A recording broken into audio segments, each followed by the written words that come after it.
Now let's get back to it. It turns out dozens of real-life economists and other researchers have a possible explanation: a long-term decline in male labor force participation, or as one think tank summarized it, men not at work. This is a men problem by and large, right? Seems to be. Attention to this, because this is a slick thing. This is a slick trick. Notice how the reporter has an agenda. He has a point he wants to get to. So he hits Mike Rowe with a leading question. So this is largely a men's problem, right? Right? This is any guy who's been in an argument with his girlfriend knows this trick.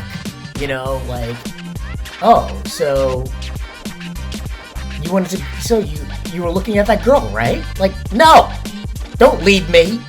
But Mike Rowe has spent a career in show business, and he doesn't want to offend his core audience. Who do you think watches Dirty Jobs? Men. So, as opposed to saying, yes, it's a men's problem, Mike Rowe said, I make $10 million a year from this show. I'm not offending the people that pay me. So what does he hit him with? Seems to be slick. The men problem by and large, right? Seems to be. Look back to the 1950s, and 98% of men in their so-called prime working years had a job or were looking for one. That number has fallen ever since, to the point where today more than 7 million men have essentially dropped out of the workforce. We've given a lot of people a lot of options. And incredibly, one of those options is do nothing. Do nothing. Now, there's a very long history in America of people calling working people lazy. Very long history.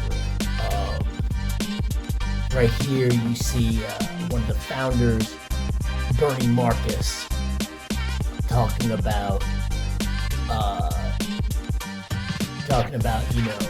why people aren't rich, and he said socialism was why nobody works and nobody gives a hoot.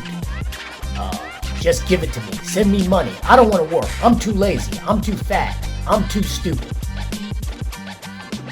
I mean, there's a very long history of this. If you look up Ronald Reagan talking about a welfare queen. In Chicago, they found a woman who holds the record.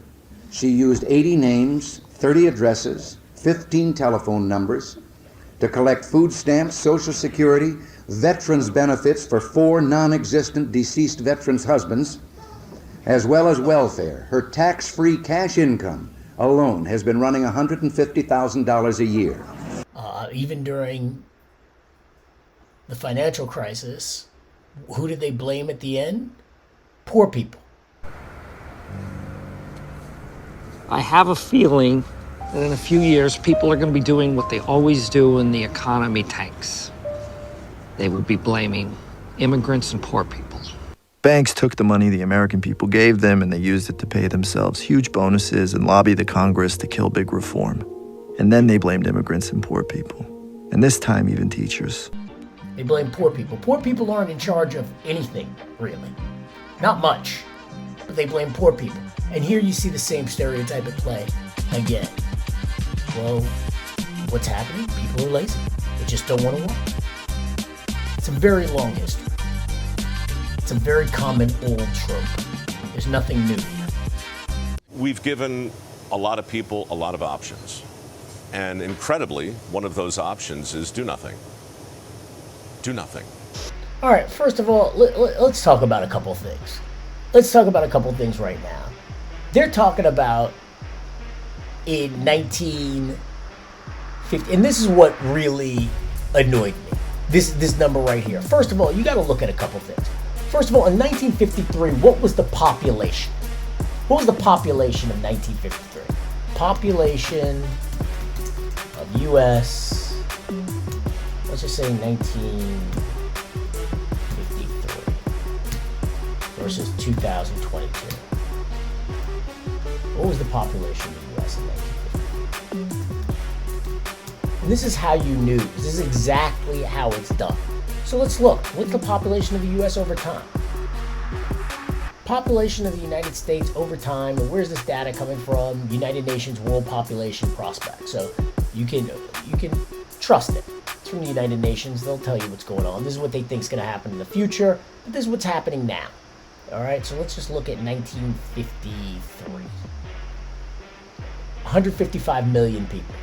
All right, so there were 155 million people in the United States at that point. Let's just keep the numbers round. 155 million. All right. How many people are there? Now, what percentage of the population? Let's just say half the population. Let's just keep numbers round. Let's just say half the population. This is the total. Let's make this bigger so everybody can see it. Let's say a little bit. Make it 18.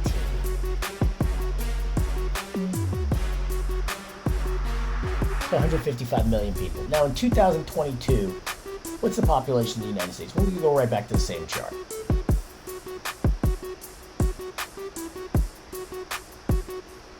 United States is at 338 million people. All right.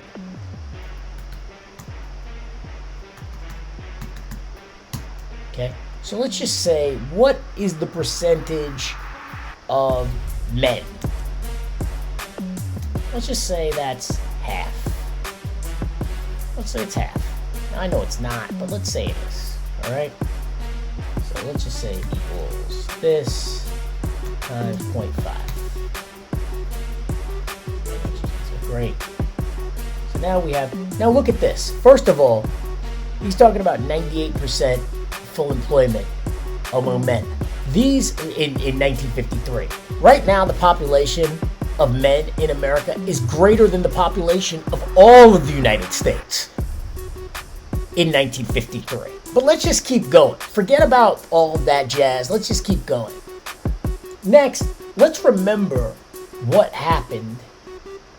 All right, so what working age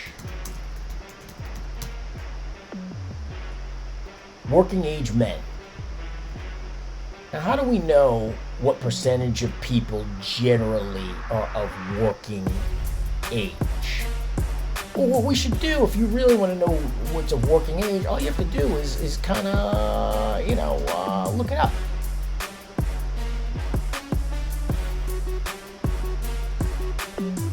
It's 24. Your earning years are 24 to like 65. So, what percentage of men are at working age? What percentage of the population is working age? 61.9% of the population is working age. So let's just look at that.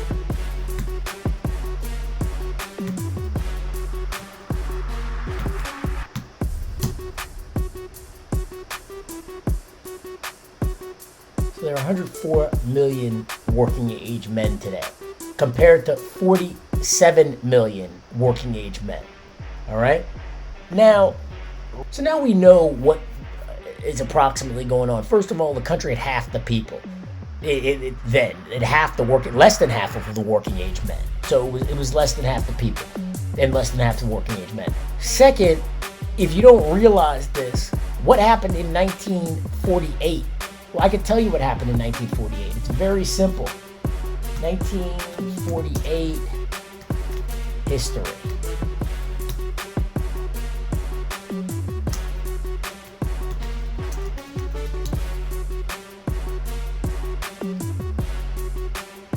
U.S. Congress ratifies the Marshall Plan, approving $17 billion in European aid.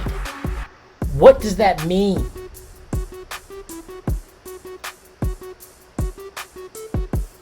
What happened in 1948, the Marshall Plan was the U.S. plan to put Europe back together. That means World War II just ended, which meant the entire world needed to be rebuilt. Rebuilt. That's a key word here. Rebuilt. Because they're going to do a very slick thing now. And I want you to understand what they're doing. Because it's a nasty trick that they're about to do. It's hard to keep up with the news these days. But not anymore. Introducing you to paulineslist.org. That's paulineslist.org. Your digital newsstand. Just like a newsstand, at paulineslist.org, you can see all of your publications in one place. And just like the newsstand, you can flip through all of the headlines of all of today's articles in an easy to manage format. On top of that, you can save the articles you want to read for later. And on top of that, we do not use artificial intelligence to tell you what you want. We let you decide for yourself. Right now, we have some of the top financial publications out, but we're adding new publications all the time. So if you're serious about knowing, if you're serious about being a citizen, if being ignorant is your pet peeve, check out paulineslist.org. That's paulineslist.org. So he repeated it twice. Just do nothing. Do nothing. So the question quickly becomes, what does he want us to do? And they tell you right in the next shot. Signing off. Peace. Hey, if you like this video, please smash that like button and hit subscribe. We would love to see you again. So take it easy. Peace.